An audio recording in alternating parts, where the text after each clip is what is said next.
سلسلہ نور بصیرت حصہ نمبر 3۔ موضوع پریشانی کا واحد حل توکل کی طاقت۔ بسم اللہ الرحمن الرحیم۔ کیا آپ اپنی زندگی کے فیصلوں اور مستقبل کو لے کر پریشان ہیں؟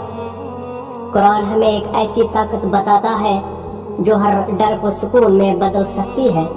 سورہ طلاق آیت نمبر 3 میں اللہ تعالیٰ فرماتا ہے، اور جو اللہ پر توکل یعنی بھروسہ کرتا ہے تو اللہ اس کے لیے کافی ہے۔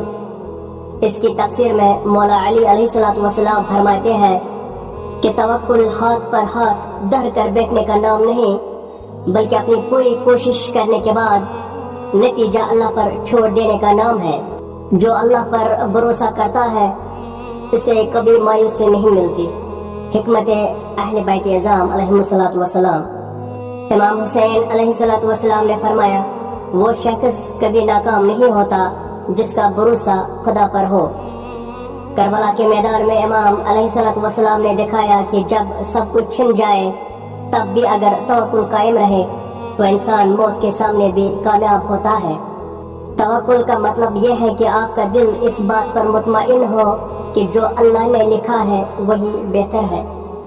اگر آپ بھی اپنا ہر معاملہ اللہ کے سپرد کرتے ہیں تو کمنٹ میں حسبنا اللہ لکھیں اور اس روشنی کو اپنے دوستوں تک شیئر کریں۔